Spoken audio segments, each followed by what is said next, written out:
Hello friends, स्वागत है आपका परफेक्ट इंग्लिश क्लासेस में। फ्रेंड्स, आज हम करने वाले हैं क्लास 6 की इंग्लिश की बुक पूर्वी से chapter number 3 Rama to the rescue के एनसीईआरटी के सारे क्वेश्चन आज हम इस वीडियो में कंप्लीट करने वाले हैं। इससे पहले ये हमारी सेकंड वीडियो है। इससे पहले हमने इस चैप्टर को हिंदी और इंग्लिश और हिंदी दोनों में ही डिटेल वीडियो हमने बनाई है। दोनों को ही एक ही वीडियो में हमने एक्सप्लेन किया है, इंग्लिश से पूरा हिंदी में।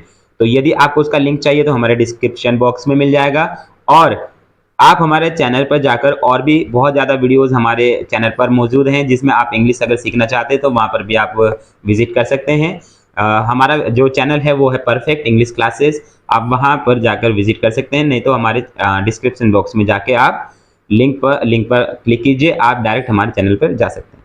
चलिए चैप्टर शुरू करते हैं। चैप्टर में कहा है,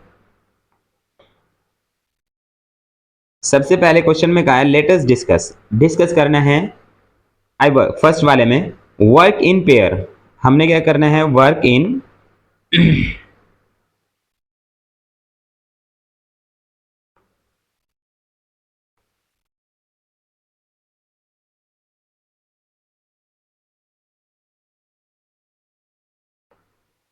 जी, यहां का है work in pair to match the words in column. यहाँ पे कुछ कॉलम में कुछ वर्ड्स दिए हैं, इनको हमने मैच करना है। कॉलम ए को with the column with the meaning in column B. Column B से जो मतलब है, यानी कि जो इनके वर्ड्स बने हुए हैं, इनके साथ में हमने मैच करना है। Check your answer by sharing, आपने फिर उसके बाद अपने आंसर्स भी चेक करने हैं। शेयर करना है आपको टीचर्स के साथ में और क्लासमेट्स के साथ में, शेयर करके आपको अपने आंसर्स भी चेक करने हैं। चलिए फर्स्ट वाले क्वेश्चन में कहा है वंडर। कॉलम ए को हमने कॉलम बी के साथ में मैच करना है, तो कॉलम ए में कहा है वंडर। वंडर का मीनिंग क्या होता है? यदि जिस भी बच्चे ने हमारा चैप्टर अच्छे से समझा है, हमने जो फर्स्ट वीडियो में इसकी जो रामा टू द रेस्क्यू है, इसकी फर्स्ट वीडियो जो हमने बनाई है, उसमें हमने इंग्लिश और हिंदी में जो चैप्टर पूरा एक्सप्लेन किया है, यदि वो जिस बच्चे ने अच्छे से पढ़ा है, वो बच्चा वर्ड्स को देख के ही बता देगा कि इसका आंसर क्या होगा। चलिए पहला में क्या है, वंडर। वंडर का मीनिंग क्या होता है? वंडर का मतलब होता है किसी चीज को सोचना है ना, चौंक कर सोचना या नॉर्मल सोचना जो रहता है, उसे हम वंडर कहते हैं। तो अब यहां पर देखिए, ये एक फीलिंग आ रही है, सरप्राइजिंगली एक फीलिंग आ रही है जो चैप्टर में आई थी। ठीक है, तो यहां पर ये सोचना, फीलिंग ऑफ अ सरप्राइज, ये वंडर का मैचअप होगा। तो हम इसके सामने लिख देते हैं फर्स्ट। आगे देखते हैं यार्ड। यार्ड का मीनिंग जो होगा, वो एक एरिया होता है जो आउटसाइड अ बिल्डिंग, एक बिल्डिंग के आउटसाइड का एरिया बना होता है, उसे हम यार्ड कहते हैं। जैसे चैप्टर में भी जब वो कह रहे थे, रामा जो लेडीज और उसका पति जो है वो बातें कर रहे थे, तो क्या हो रहा था कहानी में, उसमें कह रहे थे कि जब बच्चा अंदर कमरे में होगा या कमरे के बाहर होगा तो आप उसे कैसे पुकारोगी। तो जब उन्होंने कहा था कि घर के बाहर होगा, यार्ड में होगा, तो आप कैसे पुकारोगे। तो यार्ड का मतलब क्या है, आउटसाइड अ बिल्डिंग, बिल्डिंग के आउटसाइड जो हमारा घर का ही एरिया होता है उसे हम यार्ड कहते हैं। An area outside a building. ठीक है, नेक्स्ट में देखते हैं चैटर। चैटर का इसमें हम सेकंड नंबर डाल देते हैं, सेकंड। थर्ड दिया है चैटर। चैटर में क्या रहेगा, talk for a long time about unimportant things, बात करना। चैटर का मतलब होता है बात करना, और बात भी कैसे करना, अनइम्पोर्टेंट थिंग्स पे, यानी कि जो किसी का टॉपिक नहीं होगा, किसी बात का कोई मतलब नहीं होगा, ऐसी बातें करना, उसे हम कहते हैं चैटर। आपने देखा चैप्टर में जो चोर आया था, वो चोर उनको कह रहा था कि काश ये सो जाएं, है ना, ये अपनी चैटर चैटर जो है ये बंद कर दें। ठीक है, तो यहाँ पे जो उसने कहा था, इसका मतलब होता है अनइम्पोर्टेंट थिंग्स के बारे में बातें करना, यानी कि चैटर। ठीक है, तो थर्ड वाले को हमने चैटर से मैच किया है। इंस्टेड, इंस्टेड को हम मैच करेंगे फोर्थ वाले को, इन प्लेस ऑफ समवन और समथिंग, यानी कि किसी चीज को दूसरे की जगह रखना। जैसे मैं कहता हूं कि इंस्टेड का I like coffee instead tea, है ना, आई लाइक या फिर I take coffee instead tea. ठीक है, तो मैं चाय की जगह कॉफी लेना पसंद करूंगा या लूंगा, ठीक है। तो जगह, उसकी जगह यूज करने वाला, यानी कि इंस्टेड यूज करने के लिए, in place of a someone और समथिंग के लिए हम किसको यूज करेंगे, इंस्टेड का यूज करेंगे। क्लोजली, क्लोजली को हम किससे मैच करेंगे, केयरफुली। फिफ्थ वाले के लिए केयरफुली के साथ में मैच कर रहे हैं। क्यों कर रहे हैं, क्योंकि चैप्टर में भी आपने देखा होगा जब वो चोर कहता है कि मैं अब में से ध्यान से सुनता हूं, यानी कि केयरफुली सुनता हूं, क्लोजली सुनता हूं, क्लोजली ध्यान से सुनता हूं कि क्या कह रहे हैं, क्या बातें कर रहे हैं। शायद ये अपने पैसों के बारे में बात कर रहे हैं कि पैसे कहाँ रखे हुए हैं, रुपए कहाँ रखे हैं, मनी कहाँ रखी है। नेक्स्ट है सिक्स वाला है परहैप्स। परहैप्स में दिया है, हम इसे मैच करेंगे मे बी से। मे बी यानी कि मे बी क्या होता है, शायद। शायद के लिए, परहैप्स के लिए यहां पे भी ये मैच हो रहा है, शायद यानी कि मे बी परहैप्स के लिए, ठीक है। तो ये थे आपके मैचअप। जो फर्स्ट वाला क्वेश्चन यहाँ कंप्लीट होता है, मैं से सही से आपके लिए लिख देता हूं। वंडर को हमने किससे मैच किया है, लास्ट वन से, ये फर्स्ट के लिए हो गया है। यार्ड, यार्ड के लिए हमने किससे मैच किया है, आउटसाइड द बिल्डिंग के लिए मैच किया है। थर्ड नंबर चैटर के लिए हमने किससे मैच किया है, talk for a long time about unimportant things के लिए मैच किया है। फोर्थ वाले में हमने इंस्टेड के लिए किसको मैच किया है, किसी की जगह किसी और चीज को यूज करने के लिए हमने इंस्टेड को यूज किया है। क्लोजली के लिए हमने केयरफुली को मैच किया है।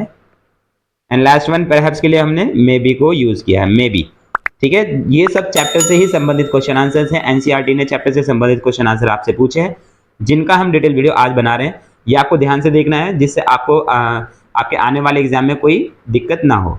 चलिए नेक्स्ट पढ़ते हैं। नेक्स्ट में यह क्या है, fill in the box with the suitable words as you read the story. आपने जैसे स्टोरी पढ़ी, अच्छे से स्टोरी पढ़ी होगी, जिसने वही आंसर कर सकता है। आप ये कह रहा है कि fill in the box with the suitable words as you read the story. जैसे आपने स्टोरी पढ़ी है उसके अनुसार आपने यहाँ पर जो ये वर्ड्स दिए हैं इनके आंसर्स देने हैं। तो फर्स्ट में क्या है, मेन कैरेक्टर। मेन कैरेक्टर आपने देखा, पूरा चैप्टर अगर आपने पढ़ा है तो मेन कैरेक्टर कौन कौन है वो आप बता सकते हैं। सेटिंग, पूरी सेटिंग, इस कहानी की पूरी सेटिंग कहां पर हो रखी है ये भी आप बता देंगे। अदर कैरेक्टर, एक अदर कैरेक्टर होगा कोई इसमें, वो भी आप बता सकते हैं कि अदर कैरेक्टर कौन है। प्रॉब्लम क्या है, अच्छा इस चैप्टर में एक प्रॉब्लम भी थी, वो भी आपने बतानी है कि प्रॉब्लम क्या है। एंड द सॉल्यूशन, उस प्रॉब्लम का सॉल्यूशन भी है वो आपने बताना। चलिए हम बता देते हैं, नेक्स्ट पेज पे ओपन करते हैं, नेक्स्ट पेज पे आपको बता देते हैं। मेन कैरेक्टर कौन कौन है, मैन है, वाइफ है एंड रामा।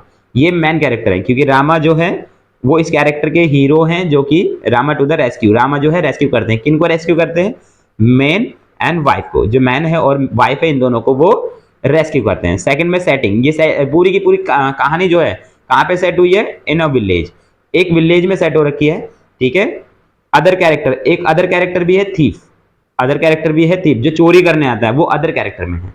अच्छा प्रॉब्लम क्या है, अब प्रॉब्लम देखना। The thief was trying to find out the location of the money to steal it. Steal का मतलब होता है चोरी करना। तो यहां पर जो थीफ है वो ट्राई कर रहा है, क्या ट्राई कर रहा है, trying to find out the location, location फाइंड कर रहा है किस चीज की, कि इन्होंने पैसे कहां रखे हैं, इन्होंने जिनके घर में वो रोबरी यानी कि चोरी करने के लिए आया है। स्टील मतलब चोरी करना, चोरी करने के लिए वो आया है, ठीक है। आगे सॉल्यूशन भी है इसका, एक सॉल्यूशन क्या निकला, the wife started calling out Rama Rama the village kotwal's name, जो कि एक विलेज के कोतवाल का नाम है। He heard his name and catch the thief. अब यहाँ पे सॉल्यूशन क्या निकला, जो वाइफ है उसने रामा रामा चिल्लाया। क्यों चिल्लाया, क्योंकि ये उनका प्लान था, किनका, पति और पत्नी दोनों ने प्लान बनाया। जैसे उन्हें पता चला कि हमारे घर में कोई थीफ यानी कि चोर घुस गया है, तो उन्होंने प्लान बनाया, पति ने प्लान बनाया कि हमने क्या बातें करनी है, किस तरह बातें करनी है। उसने कहा कि हमारे बच्चे का नाम क्या होगा, उसने कहा कि हमारे बच्चे का नाम रामा होगा, और वो कह रहे रामा रामा करके, फिर उसने धीरे धीरे, पहले हम जब घर में होगा कैसे चिल्लाएंगे, तो धीरे से, घर के बाहर यार्ड में होगा तो कैसे चिल्लाएंगे, थोड़ा और जोर से, और अगर जो अब उससे बाहर होगा तो कैसे, गली में होगा तो कैसे चिल्लाएंगे, वो जोर से चिल्लाएंगे रामा। तो जैसा जैसा उसने कहा रामा जैसे चिल्लाती गई, जैसे जैसे कहा चिल्लाती गई। अब जब तेज चिल्लाई तो जो वहां के कोतवाल थे, रामा, जो रामा है, उन्होंने उनकी आवाज सुनी और दौड़कर वो आए और चोर को पकड़ लिया। इस कहानी, इस वाले सॉल्यूशन में आपने देख लिया है, the wife started calling out Rama the village kotwal's name, जो विलेज के कोतवाल का नाम है। ही हियर्ड हिज नेम, उसने अपना नाम सुना, एंड कैच द थीफ, और थीफ को पकड़ लिया। चलिए नेक्स्ट देखते हैं।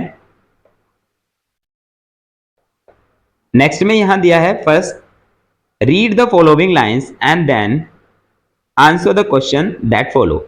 आपने क्या करना है, यहां पर इस लाइन को, जो नीचे लाइन दी है इनको रीड करना है और नीचे जो क्वेश्चन आंसर दे रखे हैं उनको आपको सॉल्व करना है, क्वेश्चन आंसर बताने हैं, क्वेश्चन आपको पूछे गए हैं। ठीक है, चलिए फर्स्ट वाले में कहा है मैन। मैन क्या कह रहा है, what is the matter, what are you looking at. अब यहाँ पे देखें, जो कहानी से रिलेटेड ही यहाँ पे लाइनें पूछी गई हैं, वो जो मैन था वो क्या कह रहा था, what is the matter, what's the matter, what are you looking at. अब तुम क्या क्या बात है, तुम कहाँ देख रही हो, क्या देख रही हो। वाइफ कहते लिसन, यानी कि चुप हो जाओ। यहाँ पे का यूज हुआ है, चुप हो जाओ और सुनो।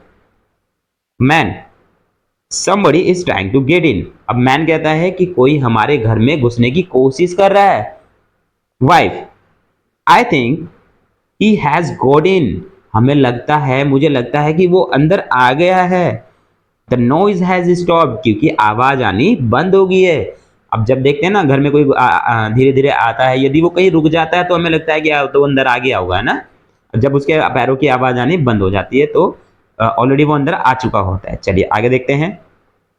फर्स्ट क्वेश्चन आया है, what makes the man say the first line. जो फर्स्ट लाइन है हमारी, फर्स्ट लाइन में man what's the matter what are you looking at, इसका मतलब क्या है, what makes the man say the first line. उसमें पहली लाइन में क्या कह रहा है, जो मैन है वो क्या कह रहा है, यानी कि आगे देखते हैं, इसका आंसर्स भी आपको बता देते हैं। आंसर में दिया है फर्स्ट वाले में, he notice that his wife's behaviour has changed and she is focus on something alarming. वो कह रहा है कि उसने नोटिस किया, उसकी वाइफ ने, उसकी जो आदमी उसने नोटिस किया, उसकी वाइफ का जो बिहेवियर है वो चेंज हो गया है। कैसे चेंज हो गया है, she is focus on something alarming, यानी कि वो अलार्मिंग मोड, यानी कि किसी ऐसी अवस्था में चली गई है कि किसी चीज को ध्यान से सुन रही है, किसी चीज को, किसी आवाज को ध्यान से सुन रही है, वो ऐसी पोजीशन में आ गई है। अब आपने अगर चैप्टर अच्छे से पढ़ा है तो आपने देखा होगा, जो पहली पिक्चर बनी हुई है उसमें वो, और सेकंड पिक्चर बनी है उसमें वो ध्यान से एक तरफ ही देखती रहती है ना। तो वो अलार्मिंग मोड में चली गई है, जिससे वो ध्यान से सुन रही है कि क्या आवाज आ रही है। चलिए नेक्स्ट देखते हैं। नेक्स्ट क्वेश्चन क्या बनता है, चूज द करेक्ट ऑप्शन। यहां पे आया है choose the correct option. The wife said, wife ने ये कहा ना, लिसन, ये कहा था। What does the word mean here, जो कर रही थी उसका मतलब क्या है। स्लीप, सोने का है क्या, सो जाओ, नहीं सोने का तो नहीं होगा। अब जब हम बच्चों को भी कहते हैं भैया चुप हो जाओ, बच्चों को कहते हैं ना। हेल्प, हेल्प का भी नहीं होगा क्योंकि वो तो मदद मांगना होता है, का तो मतलब ही नहीं बनता है। रेस्ट, रेस्ट करने का भी नहीं होगा, आराम करने के लिए भी नहीं होगा। बी साइलेंट, यस, इसका सही करेक्ट आंसर क्या होगा, बी साइलेंट, मतलब चुप हो जाओ। थर्ड वाले में दिया है, how can you tell that the wife was listening carefully. जो उसकी वाइफ है, अब देखो, how can you tell that, आप कैसे बताएंगे इस बारे में कि जो उसकी वाइफ है वो ध्यान से सुन रही है, कैसे बताओगे आप, कैसे बताएंगे कि उसकी वाइफ जो है ध्यान से सुन रही थी। चलिए देखते हैं आंसर में।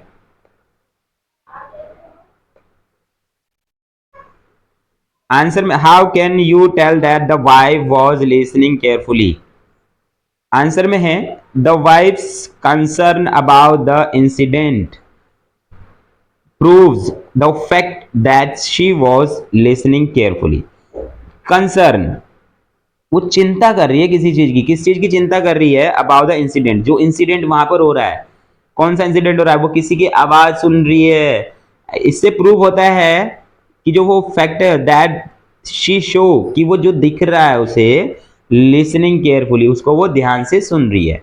ठीक है, मैं आपको बता चुका हूं कि वो जब आप चैप्टर पढ़ रहे हैं, हमने जो पीछे एक्सप्लेन, पहले वाले इसके जो पहला लेक्चर है उसमें हमने एक्सप्लेन किया है, उसमें आप पिक्चर देख सकते हैं, पिक्चर्स में वो क्लियर दिखाई दे रहा है कि वो ध्यान से सुन रही है, एक ही तरफ वो टकाटक देखे जा रही है, तो उसे हम कहते हैं लिसनिंग केयरफुली, वो बहुत ध्यान से सुन रही है। चलिए आगे सेकंड क्वेश्चन में आता है, Rama the village kotwal's, Rama the village kotwal ran to the house from which he heard his name being called। जो रामा है, रामा कौन है? वो रामा जो विलेज के कोतवाल हैं, रैन टू द हाउस, घर की तरफ को दौड़ते हैं, which he hear his name being called, कि जब कोई इसका नाम पुकार रहा है, रामा रामा करके पुकार रहा है, तो वो घर की तरफ दौड़ते हैं। रामा, ओहो, some thief has dug his way into this house. जब वो वहां पहुंचते हैं तो क्या देखते हैं कि किसी ने वहां घर की दीवार या नीचे से खोदी हुई है ना, वहां से नीचे खोदी हुई है। डक्का मतलब होता है खोदना, जो यहाँ पे डक्का यूज हुआ है खोदना, मतलब कि तोड़कर या खोद कर या किसी भी चीज को खोदना होता है। तो वहां उस घर को नीचे से खोदा हुआ है, दीवार को खोदा हुआ है। चलिए नीचे क्वेश्चन में पूछा है, fill in the blanks with the correct word from the given lines. जो ऊपर एक लाइन दी है उसमें से हमने क्या करना है, उसे अच्छे से फिल करना है। The villagers catch the thief and took him to the. अब जो विलेजर्स हैं उन्होंने चोर को पकड़ा और कहां लेकर गए? अब जो विलेजर्स हैं उन्होंने तो पकड़ा नहीं, लेकिन यहां पर हम कह सकते हैं कि वो जो चोर पकड़ा गया है वो कहां पर गया है, अब लेकर कहां गए? उसे पुलिस स्टेशन लेके गए। या तो हम यहाँ पुलिस स्टेशन यूज कर सकते हैं, पुलिस स्टेशन गए, लेकिन इसने कहा है जो ऊपर की लाइन है उसमें से ही हमने बताना है। तो यहां पर हम कह सकते हैं कि जो विलेज के कोतवाल हैं उसके पास लेकर गए, विलेज के कोतवाल जो हैं, जो लाइन है ऊपर से वहां लेकर गए। तो हम लिखेंगे Rama the village Kotwal, village कोतवाल। तो हम यहां लिखेंगे विलेज कोतवाल। तो आपने फिल कर लेना है विलेज, ऐसे एपिस्ट्रोफी लगा सकते हैं, कोतवाल। ठीक है, तो आप यहां फिल कर सकते हैं। चलिए नेक्स्ट देखते हैं सेकंड में, चूज द करेक्ट ऑप्शन। सही ऑप्शन हमने बताना है, आंसर सही में बताना है। व्हाट डू द वर्ड ओहो शो है? जो ओहो वर्ड है वो किसको शो कर रहा है? यहां पे देखें, अगर आप मैं ध्यान से देखेंगे,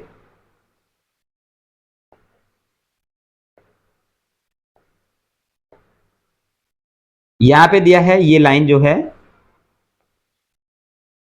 ओहो, ये ओहो जो वर्ड है ये किसके लिए स्टे करता है? यहां पर ये सरप्राइज के लिए करता है, एंगर के लिए करता है, पेन के लिए, हैप्पीनेस के लिए। भाई देखो, हैप्पीनेस के लिए तो नहीं कर सकता, क्यों? क्योंकि वहां पे खुश होने के लिए तो करते नहीं। ओहो, खुश होने के लिए तो एक्सप्रेशन नहीं होता है। नेक्स्ट वाले में देखते हैं पेन, ओहो, ये तो नहीं होता होगा ना, थोड़ा सा ओहो, कुछ एक्सप्रेशन बन रहा है। एंगर का भी नहीं होगा, गुस्से वाला भी नहीं हो सकता, लास्ट वाला बचा सरप्राइज। हम सरप्राइज वाला ही एक्सप्रेशन रहता है, ओहो, चौंक जाता है व्यक्ति किसी चीज के बारे में सोच के या किसी बात के बारे में सोच के, तो वो सरप्राइजिंगली यानी कि ओहो उसके मुंह से निकलता है। चलिए थर्ड वाले में देखते हैं, how can you tell that the kotwal was good at his job? आप कैसे कहेंगे कि जो कोतवाल है उसने अपनी जॉब यानी कि अपनी ड्यूटी जो है अच्छे से की? चलिए आंसर्स में देखते हैं। आंसर्स में यहाँ पे बहुत सारे हमने आपको लिख के दिए हैं, ये आपने अच्छे से रीड करने। Give a reason why the man his wife were not able to fall sleep. जो उसकी वाइफ थी वो अच्छे से क्यों नहीं सो पा रही थी? और इसके अगले क्वेश्चन में क्या है, what did the thief wish would happen did it happen? ये क्वेश्चन आंसर्स हमने इनके लिए हैं। इस वाले का आंसर जो है आप लिखेंगे, how can you tell that the kotwal was good at his job? आप कैसे कहेंगे कि वो अपनी अच्छी जॉब कर रहा है?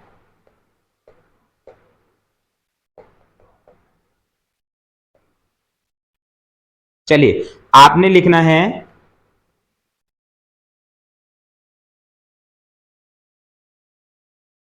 नहीं लिखा, चलिए हमने इसका नहीं बनाया, लेकिन हम बना देते हैं, how can you tell that the kotwal was good at his job? वो अपनी जॉब में कैसा है? जब उसे सुनाई दिया, when he listened the voice, when he hear the voice of the Rama his wife, जो कि उस आदमी की मैंस वाइफ है, उसकी वाइफ है, उसने जब उसकी आवाज सुनी, he ran to the house, वो घर की तरफ को दौड़ा, and catch the thief.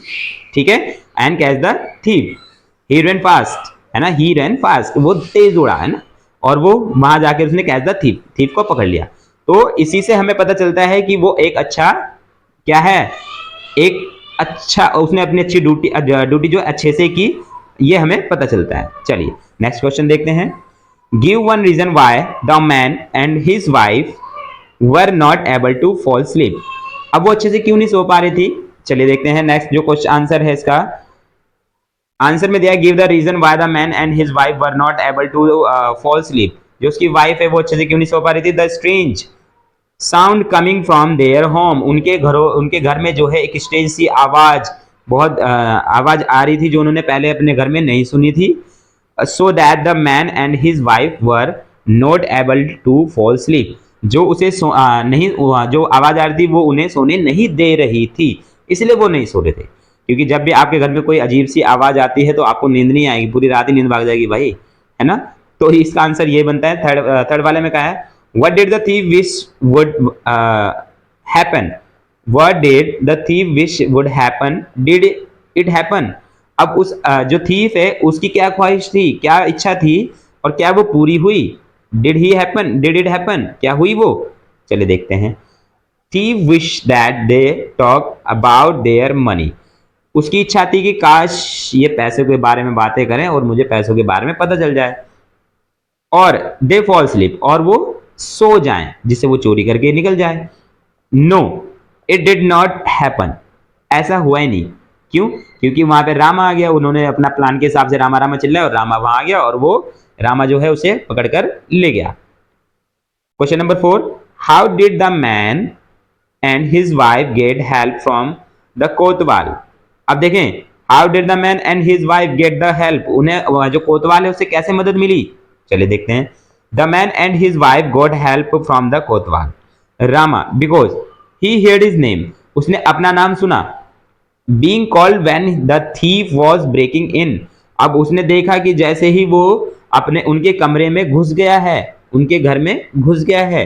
Rama immediately respond, Rama ने एकदम से चौकन यानी कि रिस्पोंड हुआ और रिस्पोंड दिया, एकदम से चौकन हो गया और रिस्पोंड दिया। And ran to there house, और उनके घर की तरफ भागा। एंड अरेस्टेड द थीफ, और थीफ को पकड़ लिया।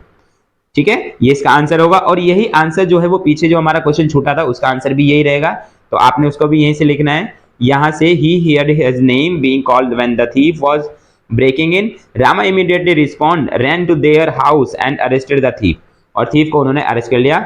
इसी से क्या हमें पता चलता है कि वो अपनी ड्यूटी अच्छे से कर रहे हैं। चलिए नेक्स्ट क्वेश्चन नंबर 5 में देखते हैं। Do you think over cleverness, do you think cleverness can help us solve our problem, why do you say so। ये कह रही लाइन कह रही है कि जो do you think cleverness, cleverness यानी कि चतुरता जो है, चतुराई जो है वो हमारी मदद, जो हमारी मदद है, कैन हेल्प अस, वो हमारी क्या मदद कर सकती है, सो हमारी प्रॉब्लम को सॉल्व कर सकती है। व्हाई डू यू से सो, और आप इसको क्यों कहते हैं, एक रीजन भी आपको बताना है। चलिए रीजन भी बता देते हैं। आंसर में दिया है yes cleverness can help us, जी हाँ, जो चतुराई है वो हमें क्या कर सकती है, हमारी जो प्रॉब्लम है उनको सॉल्व कर सकती है। यदि कोई व्यक्ति चतुर होता है तो वो अपनी चतुराई से क्या करता है, वो बच जाता है, बच निकलता है।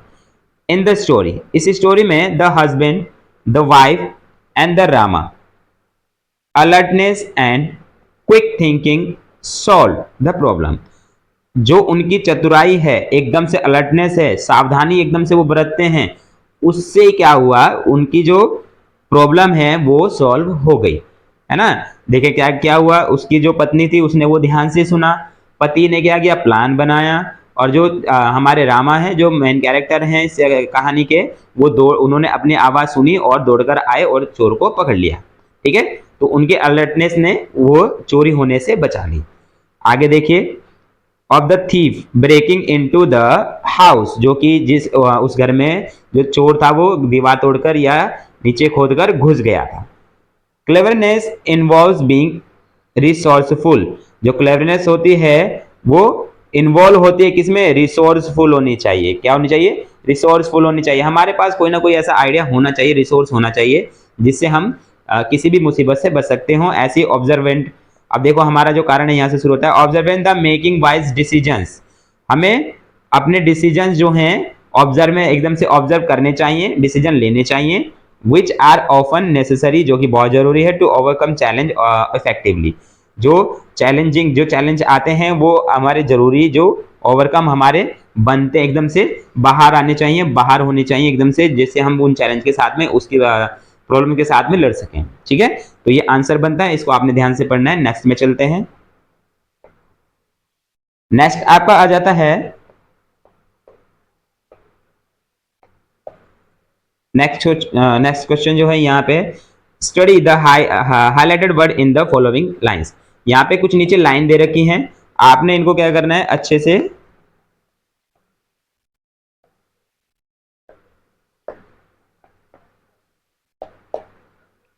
जी, यहाँ पे कोई हाईलाइटेड वर्ड दिया, जैसे आई एम, ये हाईलाइटेड वर्ड दिए हैं, इनको आपने अच्छे से पढ़ना है और देखते क्या है। आई एम ये शॉर्ट फॉर्म में दिया हुआ है, इसका एक्सपेंडेड फॉर्म क्या होता है, आई एम होता है। ठीक है, नेक्स्ट इट्स दिया है, इट्स का जो फुल फॉर्म यानी कि एक्सपेंडेड फॉर्म होती है वो क्या होती है, इट इज होती है। नेक्स्ट दे आर का मतलब दे आर ही होता है यहाँ पर दिया, लेकिन शॉर्ट फॉर्म में आपको इसको फुल फॉर्म में लिखना है, तो दे आर होगा, जो कि प्रेजेंट कॉन्टिन्यूअस टेंस में आता है।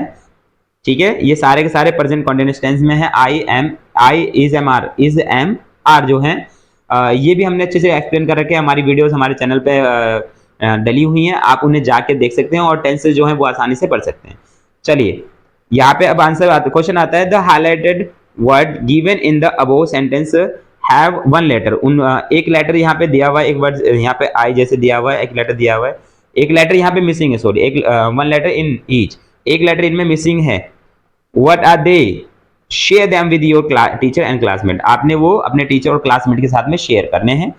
Sentence have a one letter given in the above sentence have a one letter. The highlighted word given in the above sentence have a one letter missing in each. ठीक है जी, हमने से पढ़ा है। Now write the full word with the missing letter. उस missing के साथ, missing letter के साथ में हमने उसे पूरा करना है। ठीक है, फीलिंग्स ऑफ स्लीपी, कौन फीलिंग्स ऑफ स्लीपी, स्लीपी कौन महसूस कर रहा था, जिस बच्चे ने चैप्टर अच्छे से पढ़ा है वो बताएगा, फटाफट बता देना कमेंट करके हमें कि यहाँ पे जो है फीलिंग्स ऑफ स्लीपी उसने वो किसे महसूस हो रहा था, किस कौन कर रहा था फीलिंग्स ऑफ स्लीपी की मुझे तो नींद आ रही है, कौन कह रहा था, चलिए कौन कह रहा था, जो पति था उसने कहा था, क्या कहा था, आई am feeling so sleepy, I am feeling so sleepy. आप हमें कमेंट करके बताएंगे कि आई एम फॉर स्लीप, जो आई एम फीलिंग सो स्लीपी किसने कहा था, ये आपको बताना है। चलिए अ थीफ, यहाँ पे क्या आएगा, यहाँ पे क्या आएगा,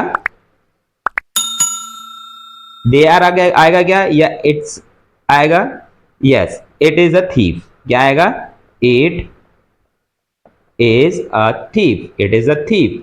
चलिए नेक्स्ट में देखते हैं, अवेक, दे आर अवेक, आपको क्या करना है, दे आर अवेक यहाँ पे फिल कर देना है, दे आर अवेक, वो क्या था, जगे हुए थे। ठीक है, चलिए नेक्स्ट क्वेश्चन पे चलते हैं। ठीक है, यहाँ पे एक्सपेंडेड फॉर्म लिखी हुई है, आपको क्या करना है, शॉर्ट फॉर्म यहाँ पर बनाई हुई है, शॉर्ट फॉर्म को आपने क्या करना है, पहले उसे एक्सपेंडेड फॉर्म में लिखना है, एक्सपेंडेड फॉर्म में लिखने के बाद यहाँ पे उसका एक सेंटेंस भी आपने बनाना है। इसकी हमने एक अलग से वीडियो बनाई है।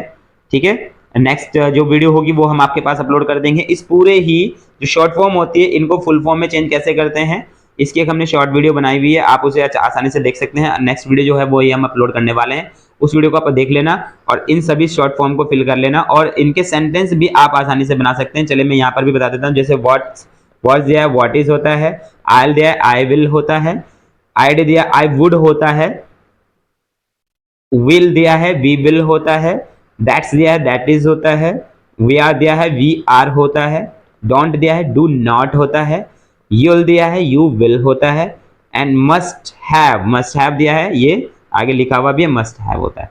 ठीक है, तो ये पूरा का पूरा दिया है। यहाँ पे आप सेंटेंस भी बनाना इजी है, बहुत इजी है, अगर आप बनाना चाहें। अगर आप देखें, व्हाट इज आपने सुना भी होगा, what is your name, what is your name, है ना, what is your name, what is your father name, आपने बचपन से सुनते हुए आ रहे हैं, कोई भी आप सेंटेंस बना सकते हैं, ऐसा नहीं हार्ड बनाना है, कोई भी सेंटेंस आप यहाँ पे दे सकते हैं। आयल दिया है, जैसे मैं घर जाऊंगा, मैं खाना खाऊंगा, मैं पीऊंगा, मैं कुछ भी करूंगा, आई गो टू होम, कोई भी नॉर्मल सेंटेंस आप बता सकते हैं, बहुत ईजी रहने वाला है। ऐसे I would like to eat mango, I would like to drink, I would like to eat, कुछ भी आप यहाँ पे फिल कर सकते हैं। विल दिया है, वी विल, जैसे we will go to school, we will eat, we will meet, हमने यहाँ पे कुछ भी हम ऐड कर सकते हैं विल के साथ में। दैट्स का मतलब दैट इज, आप दैट इज का सेंटेंस बना सकते हैं, that is a thief, that is a thief, या इट इज अ थीफ था, जैसे दैट इज अ थीफ भी कह सकते हैं। यहाँ पे इट इज अ थीफ का मतलब यह एक चोर है, दैट इज का थीफ मतलब वो एक चोर है। ठीक है। वी आर का मतलब होता है वी आर का मतलब होता है वी आर स्लीपिंग, हम सो रहे हैं। वी आर अवेक, हम जगे हुए हैं। ठीक है, तो यहाँ पर वी आर का यूज भी हो सकता है, we are eating food, we are going to school. हम वी आर का यूज करके कोई भी एक नया अपनी तरफ से सेंटेंस बना सकते हैं और फिल कर सकते हैं। ऐसे नेक्स्ट दिया don't, do not. Do not का मतलब आपको पता है, I do not eat mango, मैं मैंगो नहीं खाता हूं, मैं आम नहीं खाता हूं। I do not drink tea, मैं चाय नहीं पीता हूं। आप आई डू नॉट का भी यूज यहां पर कर सकते हैं। नेक्स्ट में दिया है यू विल दिया है। आगे ये दोनों आपके लिए होमवर्क में, ठीक है। आप हमें कमेंट करके बताना है कि इनका सेंटेंस कैसे, एक एक सेंटेंस आपने बनाना है और बना के हमें कमेंट करके बताना है कि इनका सही आंसर क्या होगा। चलिए यहां पर आगे देखते हैं क्वेश्चन नंबर थर्ड में। क्वेश्चन नंबर थर्ड में क्या है, study the highlighted word and word in the brackets in the following sentence from the story. Story में से ही ये हमें ये कुछ जो हाईलाइट करके वर्ड दिए हुए ऐसे दे रखे हैं, आपको इनको अच्छे से करना है और फिर आगे एक ब्रैकेट में वर्ड पूरा का पूरा प्लस प्लस करके दिया है, आपको इनको ज्वाइन करना है और बताना है कि कैसे होगा। जैसे पहले मैं एक आपको करके दिखा देता हूं। I am feeling so sleepy, यहां पे आई एम आया है, ये रहा am. Study the highlighted word and the word in the brackets in the following sentence from the story. ये दिए हुए हैं, ये आपको अच्छे से रीड करने हैं, है ना। और रीड करने के बाद आपको ये यूज करना है और यूज करके सीखना है कैसे कैसे हम इनको यूज करते हैं। चलिए यहाँ पर ये वीडियो खत्म होती है, वीडियो पूरी होती है, क्योंकि आगे जो क्वेश्चंस दिए हुए हैं सभी के सभी क्वेश्चंस आपको पूरे करने हैं। चलिए एक और मैं आपको बता देता हूँ, ये वाला क्वेश्चन जो है ये थोड़ा सा क्योंकि आ सकता है या फिर ये यहाँ पर फिल करने वाला है। आगे से कोई ऐसा क्वेश्चन नहीं है जो फिल करने वाला होगा एनसीईआरटी की बुक में, आपने वो बस सीखने हैं और सीख सीख के आपको ये करने हैं। यदि आप इंग्लिश सीखना चाहते हैं तो हमारे चैनल पे विजिट कर सकते हैं, हमने कई वीडियोस अपलोड कर रखी हैं जिसमें आप सेंटेंस भी सीख सकते हैं और बहुत से ऐसे साइलेंट वर्ड हैं या कोई भी ऐसे जैसे शुड वुड कुड का यूज करना, वो भी है, हमने वीडियो अपलोड कर रखी है, वो आप आज जाकर हमारे चैनल पे विजिट करके देख सकते हैं। चलिए आगे देखते हैं। इसमें एक क्वेश्चन दिया है, fill in the blanks to complete the following sentence. Blanks को हमने फिल करना है, ये एनसीईआरटी से संबंधित है और इस चैप्टर से भी संबंधित है, थोड़ा हम इसको इसलिए करा देते हैं जिससे आप भी आसानी से सीख सकें और कर सकें। एक लास्ट क्वेश्चन है ये, चलिए देखते हैं क्या कहता है। ये पिक्चर हमने ऐड कर रखी है पूरी की पूरी। आई डैश इन ग्रेड 6, मैं कौन सी क्लास में हूं, ये क्या कहता है आपने बताना। I dash in class 6, I am studying in class 6। My friend dash a story book, my friend is, जो माई फ्रेंड है is reading a story book, वो स्टोरी की बुक एक पढ़ रहा है। आगे दिया है we dash a board game, we are playing a board game, हम एक बोर्ड गेम खेल रहे हैं। I dash a new language, I dash a new language, I am learning a new language, मैं नई भाषा सीख रहा हूं। The teacher dash in the staff room, that teacher in the staff dash in the staff room, ठीक है ना। The teacher dash in the staff room. The teachers are, यहाँ पे प्लूरल है, बहुत सारे टीचर्स के लिए यूज हुआ है तो आर आएगा। Are sitting in the staff room. चलिए 6 वाला दिया, my mother dash food in kitchen. अब यहाँ पे डैश में यहाँ इट्स क्या आएगा आपको बताना है, यहाँ पे फिल करके आपको कमेंट में बता देना है कि क्या आंसर आने वाला है। चलिए यहाँ पे एक पिक्चर देख रखी है, पिक्चर को आपने सॉल्व करना है। आगे इसके क्वेश्चन कुछ पूछे गए हैं, यहाँ पर हमने उसको पूरी पिक्चर को यहाँ पे दिखाया आपको। चलिए इसका भी आंसर आपको बता देते हैं। इस पिक्चर में क्या है, यहाँ पे गोविंद एंड अन्नू है, गोविंद एंड अन्नू फुटबॉल। अब फुटबॉल तो यहाँ पर इन दोनों के पास है और नाम भी निकाल सकता है, गोविंद एंड अन्नू। तो ये क्या कर रहे हैं, प्लेइंग फुटबॉल, फुटबॉल खेल रहे हैं। नेक्स्ट प्रेमा फ्लावर्स, अब यहाँ पे फ्लावर्स की बात हो रही है, ये लड़की जो है फ्लावर्स को टच कर रही है, क्या कर रही है, टच।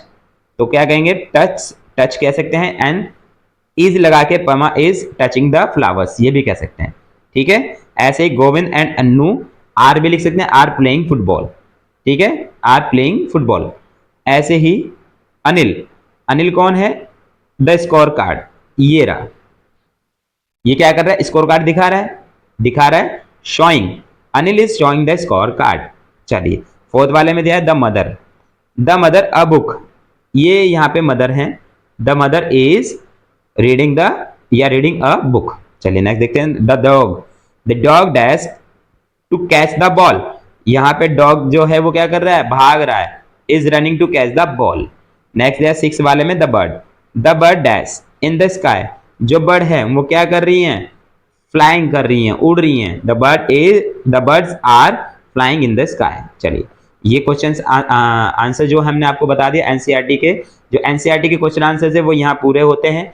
नेक्स्ट वीडियो के लिए मिलते हैं हमारी अगली क्लास में, तो बने रहिए हमारे साथ परफेक्ट इंग्लिश क्लासेस में। अगर वीडियो आपको अच्छी लगी है तो हमारे चैनल को सब्सक्राइब जरूर कर लीजिए, क्योंकि आने वाले समय में हम हमारे 7th 8th 9th और 10th 11th 12th की वीडियोस भी हम अपलोड करने वाले हैं। इंग्लिश की हर एक चैप्टर आपके पास में पहुंचेगा, हम आपको प्रोवाइड कराएंगे। अगर आप चाहते हैं कि सारे नोटिफिकेशन आप तक पहुंचे तो हमारे चैनल को अभी सब्सक्राइब कर लीजिए, और इस वीडियो को ज़्यादा से ज़्यादा शेयर करना अपने दोस्तों के साथ में, क्योंकि उनके भी एग्जाम होते हैं। और नॉलेजेबल ये बहुत ज़रूरी है कि आपको पिछले चैप्टर जितने भी होते हैं वो सारे के सारे आने चाहिए, जिससे आने वाले समय में आपको और आसानी हो सके। आपसे कोई क्वेश्चन पूछे तो आप आसानी से बता सके कि हाँ मैंने ये चैप्टर पढ़ा है और मैं इसका आंसर आपको दे सकता हूँ। मिलते हैं नेक्स्ट वीडियो में। Thank you.